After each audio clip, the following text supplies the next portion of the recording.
Let's light up Hot Topics with Whoopi, Abby Huntsman, Joy Behar, Sunny Hostin, and Meghan McCain. Now, let's get things started.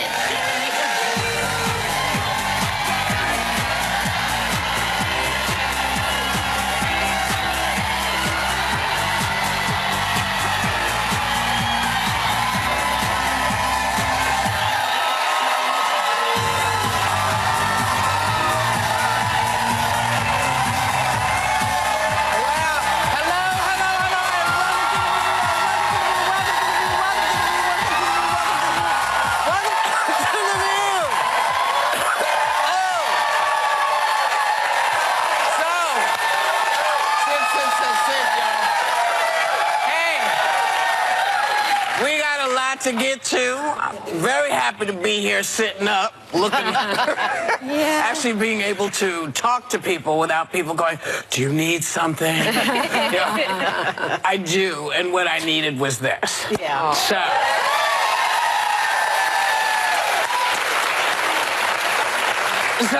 things seemingly haven't changed much since I left because once again the person in the White House spent the weekend ranting on Twitter. Went after everybody from SNL to Mueller investigation to Meghan's dad.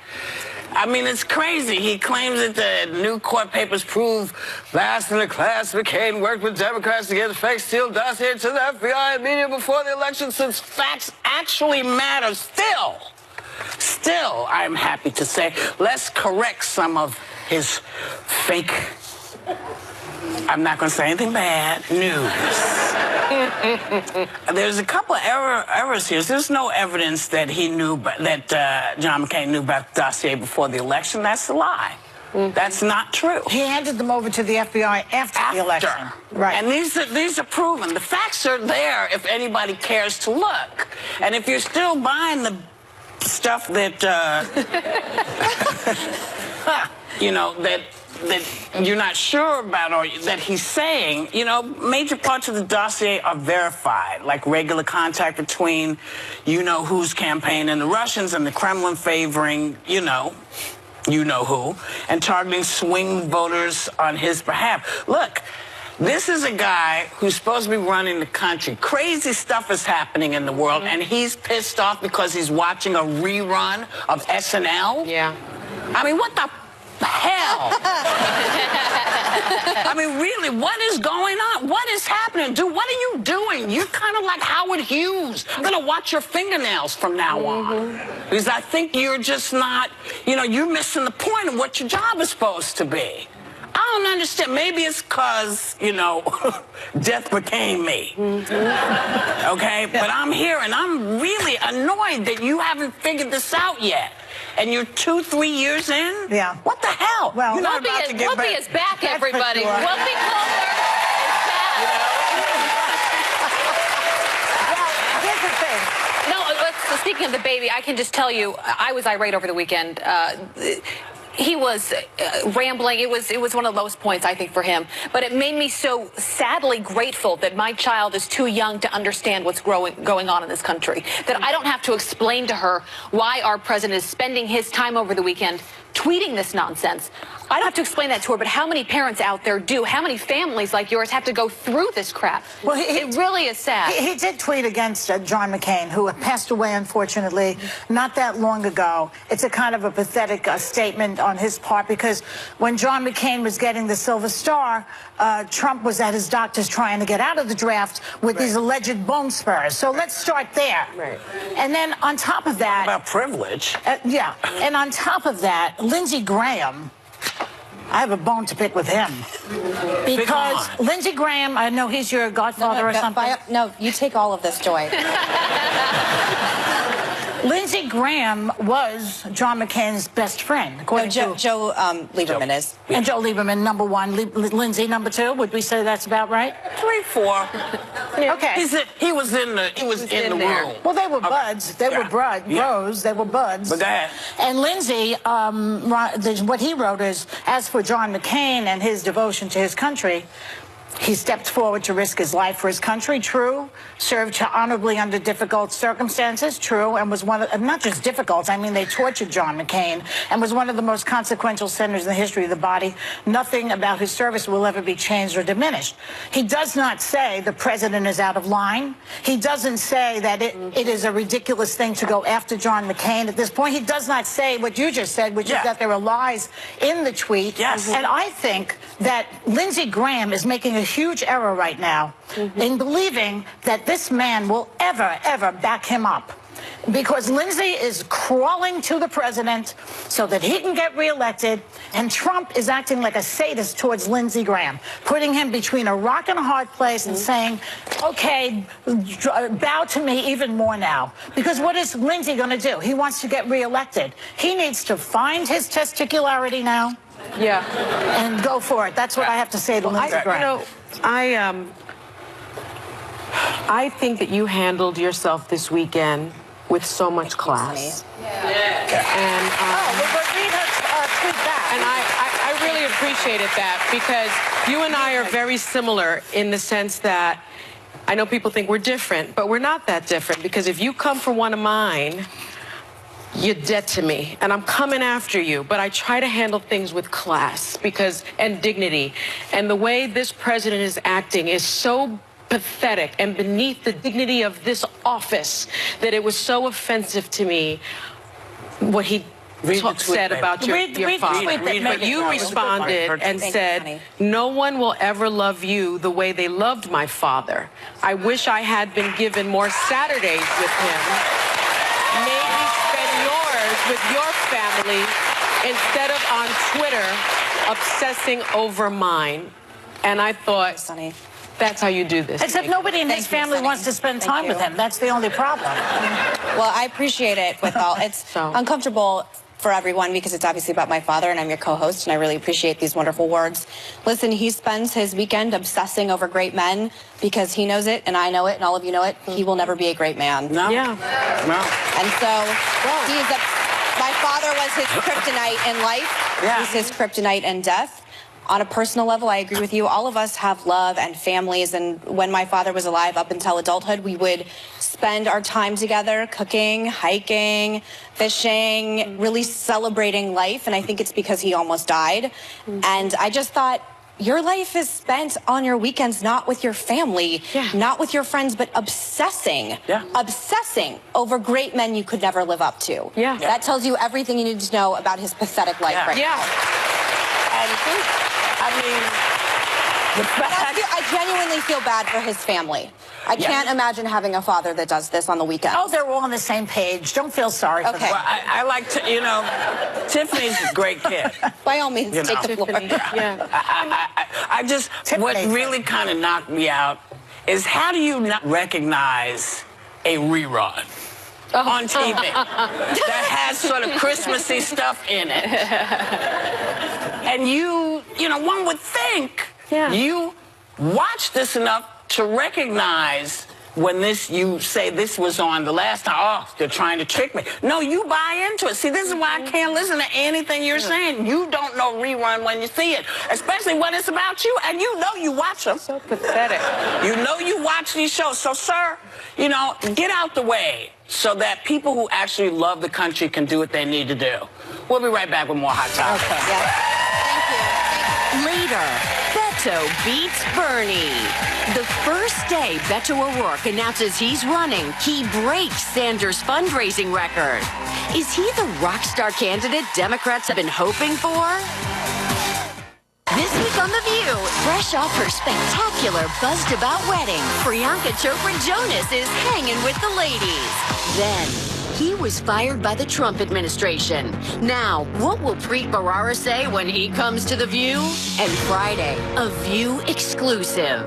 Her husband did the unthinkable, and then she surprised everyone by standing by his side. Now, actress Maddie Corman speaks out. Get ready for one powerful and dramatic week on The View on ABC. So, there you Still ahead, Marcia Clark gives her view of legal hot topics and a sneak peek of her new series, The Fix, and an Oprah edition of View Your Deal. Welcome back. Last Thursday, Beto O'Rourke threw his hat into the ring for 2020 election. He's starting out strong. He broke Bernie Sanders' one-day fundraising record by raising $6.1 million. Can he sustain this excitement? Hasn't said anything about policy yet, but, you know, I guess we celebrate when folks can raise a whole bunch of money. But, you know, where are you at? Because something I heard him say was he realized he was a guy with white privilege, and so he also felt he needed a female to run with it. Well, my question is, what makes you think she wants to be your vice president? Why did you think why would you think she needed you to do that? You know, you have to be careful with privilege like that because things slip out your mouth. So you got to really sort of clamp down before you open it and have foot inserted. I found that kind of kooky. He had a few slips this weekend. But he corrected himself on that. But yeah, but still. I like him, but not enough to name a dog after him yet. You know, actually, the money doesn't surprise me. I think a lot of politics is about how they make you feel. You know, take the policy out of it. Do you feel like you could like that person? Do you think? And Democrats are really faced with a choice. It's, do you vote for the person you like most? Do you vote for the person you think can get through the primary?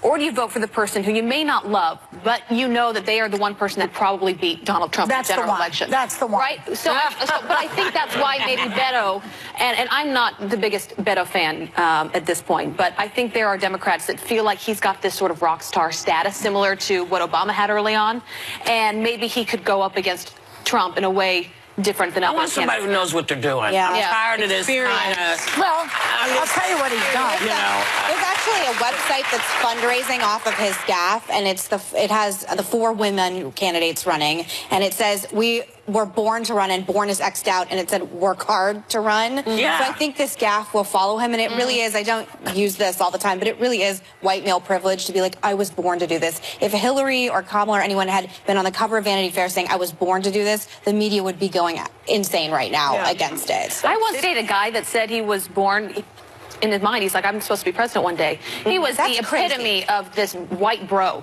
Like, it lasted about a week. And Someone else said that? Like, I know these guys. Yeah. A guy that I dated, he literally said the same thing that Beto said. Of like, I was born to be president, one day I will be. And I was like, this is not going to work out. We're not meant to be together. But there are guys like that that believe it's too soon for me to be excited about anyone, but I will say that he raised this $6.1 million in online donations from all 50 states in one day. Pretty good. So that's kind of interesting that he seems to have this mass appeal. That does not make him presidential material. No. Just because you can raise money, because, you know, listen, we can get all kind of folks on raising money on, you know. Yeah. But I just kind of feel like I never want to see what I've seen the last couple of years. I don't care what side of the aisle you on, this can't be your idea of the country. Please, Wait, Lord, can I just say in his favor? First of all, he's coming on The View, so we can ask him a lot of different questions. Oh, yes, I'm sure we will. He spent, I heard it's confirmed, he spent 6 years in Congress. He introduced 65 bills. He believes in expanding veterans' access to mental health care. He had a measure in mandating that service members leaving the military service receive comprehensive mental health care, which would cut back on PTSD. Permanently protected the Kastner Range, so he's 7,000 acres of land surrounded by certain kind of mountains. So he's for the environment. He's for veterans' benefits. He's on the right track, the guy. Everybody, I have to say, everybody is. All the folks that are running, all the Democrats are running have the same MO, a great many of them. So the field is wide open. I'm just saying, you know, you can't assume that because you're good at fundraising, you're going to be the person. At this point, Kamala's rollout was more seamless. She, in a lot of different ways, and she's not being given the same credit he is. And I think it does show a stigma in politics in a lot of different ways. And this is me, the conservative on the panel, saying this, but she should be given the cover of Vanity Fair then too, because her rollout was more. He made a lot of gaffes this weekend that we don't need to go over, but it does seem like the media is giving him more credit than he deserves. WMP. I'm sorry. Sorry. He's not quite confirmed. So, Beto, don't let me put you off. Come on, I want to meet him. Because if you really want to talk to people and tell us really what your plan is, so that you don't feel as flighty as you might feel to some folks, you want to come on to View. Because we will ask you the questions that people want to know, because that's why there's so many of us at the table. Sure. I like him. Later, Biden outs himself. The former vice president may have accidentally announced he's running in 2020. How President Trump's already in attack mode.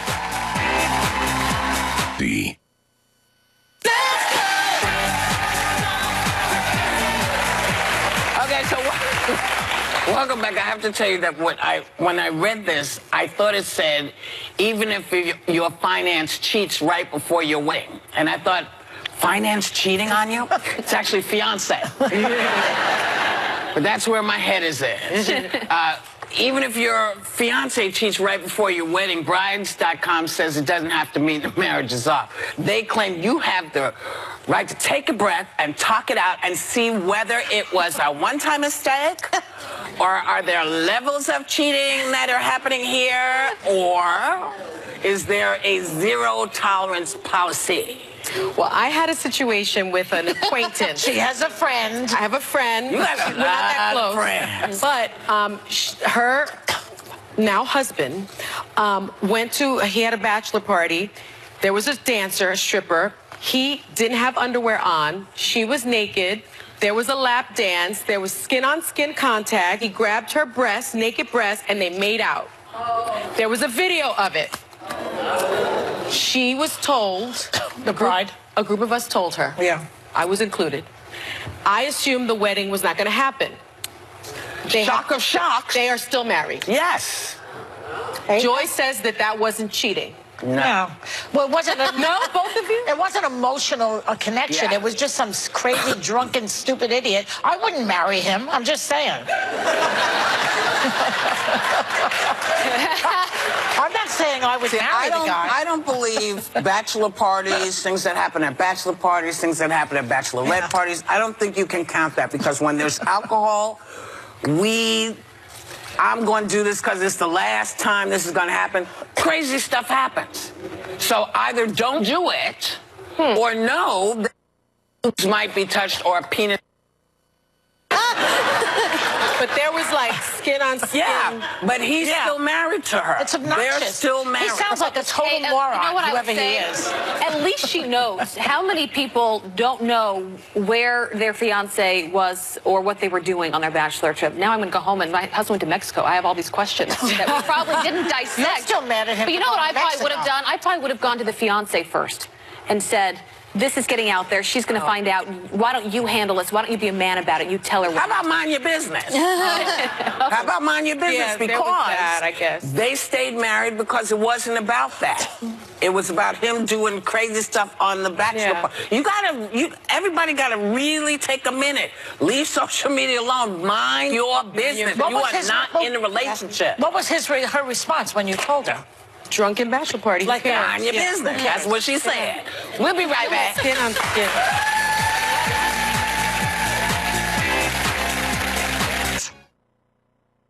7 Central on ABC.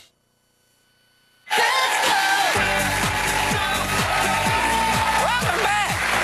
Have you ever freaked yourself out because you predicted something was going to happen and it happened? Oh, my God. Well, psychic medium Hillary Michaels, who runs a workshop for beginner psychic mediums, says it's because everyone has psychic abilities. What do you think? Wait, let me think. I think it's a bunch of baloney. Because I had a friend who was a hairdresser, Frankie. And his name's Frankie. And he had answered an ad in the paper that said, "Are you good with people?" And he wrote yes. And the next thing you know, he was a psychic. Okay, I could predict that he would be a bad psychic. Right not there, okay? I mean, it's just intuition. Everybody has a certain amount of it, you know, and it's So not zero training. If you're good with people, you could be a psychic. That's what You it can said. predict the Yes. future. It's like you don't have to be qualified, kind of, you know, what's going I've on in this wasted so much country. money over the years. I was told by 2 psychics that I would have a house full of boys and that my cat would die. I don't have a cat. I only have a daughter. I will never spend money on a psychic Go to again. a psychic. I think there is something exciting about just kind of wanting to know. Yeah. And nerve-wracking. I'll do it for you. I actually trust you more. I believe in it. You Yeah. do? Absolutely. That's ridiculous, Sunday. You're a lawyer. You're an intelligent woman. What are you talking No, about? I believe in it. I believe in Oh, it. my God. And there are different types. There are psychics, there are mediums, and there are empaths. What's an empath? So Well, I think empaths some is a people have person who's gifts, though, empathic. in That's- one way or another. Yes. I do believe some people have gifts, and I will say this is going to sound a little. Just bear with me. So in Sedona, where I love more than any place on the planet, there's this thing called the Vortex. And it's the Red Rock, Bell Rock, Airport Mesa, and Boynton Canyon. And it's a place of concentrated energy rising from the earth. They're all over the planet. And some believe that vortexes are a portal for celestial and terrestrial spirits. And I will tell you, whenever I'm having chaos in my life and I cannot get myself together, if you go spend time in Sedona, this is a message for all of you, you will feel better. I don't know if it's the Red Rock energy. I don't know if it's just, you know, psychosemantic at it's a this magical- point. it's a But it is a magical magical place. Yeah. And I think if any of you are stressed out there, I think there are rehabs there and things like that. Well, this because is like- it's healing. Will they welcome This Trump? reminds me of the No, story. Trump isn't welcome in Sedona. This reminds me of what you were talking about with Beto. Now you can tell your story about what? him. After Well, you he actually lost, can't because you got to know- rap. Oh, that's a 30 cheat. seconds. No, there's actually, go ahead. No, gotta go? Gotta go. Right now? Kids, we'll be back. All right, we'll be back. Okay. Does Marsha Clark think Lori Loughlin and Felicity Huffman will be convicted and do jail time in the college admissions scandal? Can R. Kelly's interview be used against him in court? And is her new series The Fix based on the OJ case? She's live on The View next. Now is the time for strong women to speak out. And when these women come together, ooh, watch out, because we have our views. If you want to change, get out and make it. We have our voices. Every single one of us who have a moral compass have to speak up and listen to women. I'm a sharp-tongued woman. I'm proud of it. That's why when it's time to voice your view, this is where you come. Breaking barriers is not easy, but it is worth it. The only place in daytime taking it all on. There's been a lot of healthy debate at this table. There are a lot of strong women around this table. Proud of it. You strong. Be strong, be bold. All day long And that is why it's called The View. on ABC. Tomorrow, former U.S. Attorney Preet Bharara on getting fired by the Trump administration and who he thinks is going down after Mueller's big reveal. Plus, newlywed Priyanka Chopra Jonas on her epic wedding to Nick Jonas and getting game-changing women to dish on the secrets to their success. The iconic prosecutor in O.J. Simpson's Trial of the Century explores some awfully familiar territory as co-creator and executive producer of her riveting new courtroom drama, The Fix. And with all the legal hot topics happening right now, we have a lot to talk about. Please welcome my friend, Marsha Clark.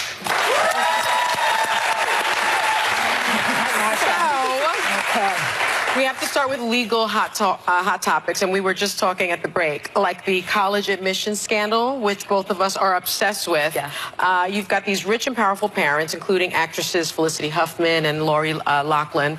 They paid to get their kids into top schools. Both have already been arrested.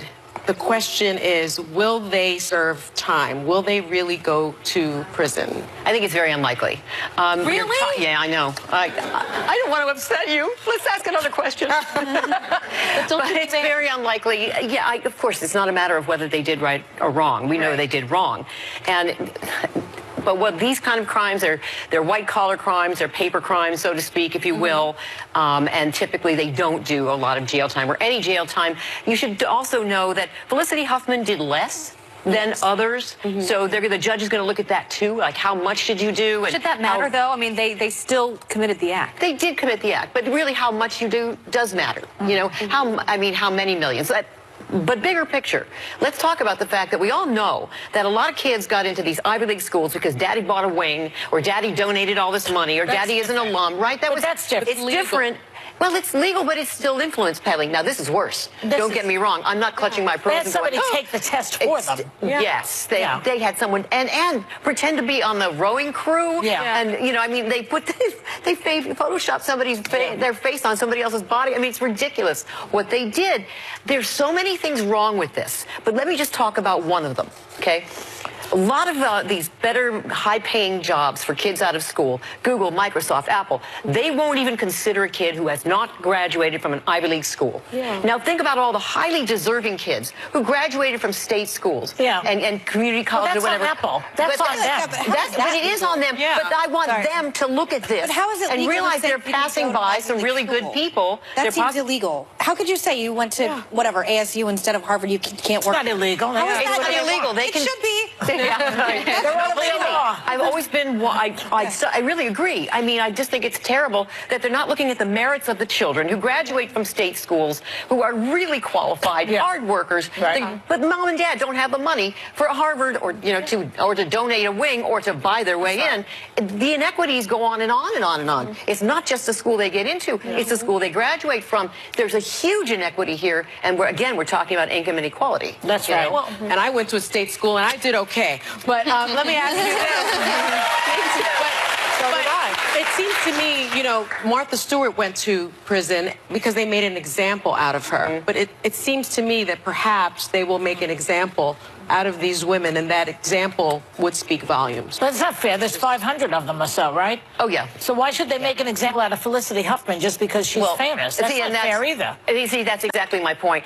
They are ragging her in the press constantly because she's the famous one, but by no means is she the one who did as much as anybody else practically. That's so right. if you're going to make an example of somebody who really went out there. What about that guy, the tennis pro, who was the one who was working actively to defraud by saying this kid, that kid, this kid, I'm going to recruit from. Well, they should lose their careers at the very least. I mean, so let me talk about another topic. Yes, we know it's guilt. Yeah. I think we do have to get to the show, though, because that is like the main reason you're here. It's an incredible show. I watched it over the weekend. You're the co-creator, executive producer. It's called The Fix. Tell people about the plot. So it was basically my origin story. A prosecutor in Los Angeles loses a high-profile case and then leaves the DA's office. That's where it departs and goes into complete fiction, because Maya Travis, who plays the prosecutor, played by Robin Tunney, goes up to Washington State, where she gets to start this horse farm that's beautiful, and she has a boyfriend, a gorgeous cowboy. All of this is fantasy. Sounds like one? It is. It's mine. And then 8 years later, her former trial partner says, "You got to come back. We think he killed again." And they bring her back to Los Angeles, and she comes back reluctantly to see if she can bring him to justice. And we have a clip of that moment you're talking about. Let's play it. Are you back there, Maya?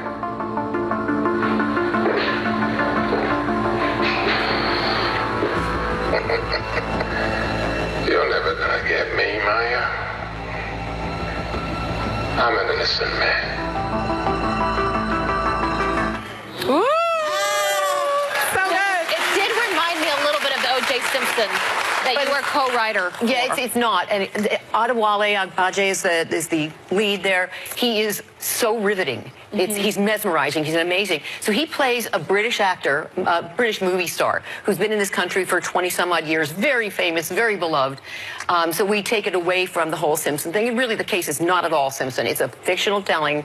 But this is a roller coaster ride behind the scenes. It's not a courtroom drama at all. We hardly ever go to court. Because what we wanted to do, when I'm talking about Sarah Fain and Liz Kraft, who are the co-creators and showrunners, we decided we're going to do the behind the scenes, the things you don't usually see, all the machinations between all the parties. So we go home with the defendant, Sevi Johnson, played by Adewale. We go home with Robin Tunney, who plays the prosecutor, and with the defense attorneys, played by Scott Cohen. And the defense attorney is a wily character I think you're going to really enjoy. But it's all of the behind-the-scenes stuff and the ways they manipulate each other and, you know, society and social media. We throw that in there, too. And I promise you that we will tell you the end of the story in episode 10. You will get all the answers. This is not one of those we're going to drag out, because we don't have the attention span. I don't like when people do that. So did you happen to catch R. Kelly's interview with that crazy behavior of his with Gayle? I sure did. What'd you think of that? I think, honestly, I think it was a bad acting job. I think he was really trying to act outraged and how dare you and how could you. I think we can dare because so many of these young women have said the same thing.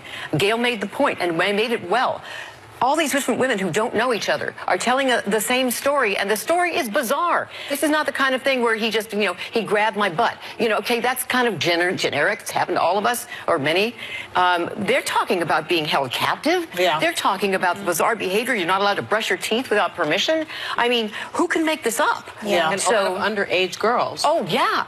I mean, Aaliyah. Again, he's denied all of the allegations, but I didn't ask one question, but I just have to tell you, I absolutely love the People versus OJ and Sarah Paulson and you and everything, and it was like one of the best shows I've ever seen. It was. Yeah, I had to say. And we all, we adore you. Yeah. Howard, thanks to Marsha Clark. The Fix premieres tonight at 10 p.m. right here on ABC. Please check it out. We'll be right back.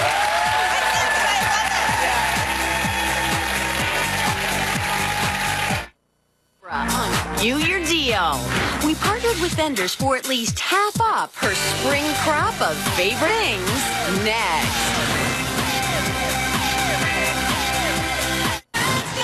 Let's light up Hot Topics with Whoopi, Abby Huntsman, Joy Behar, Sunny Hostin, and Meghan McCain. Now, let's get things started.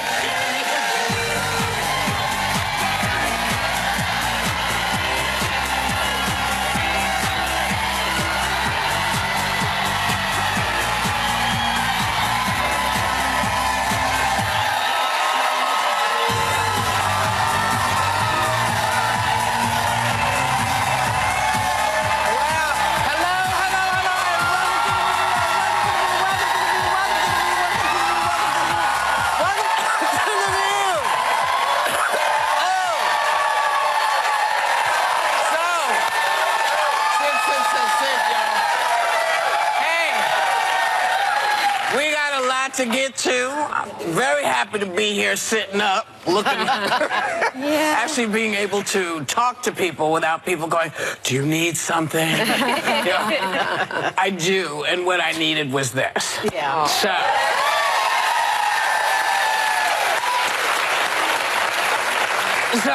things seemingly haven't changed much since I left because once again, the person in the White House spent the weekend ranting on Twitter. Went after everybody from SNL to Mueller investigation to Meghan's dad.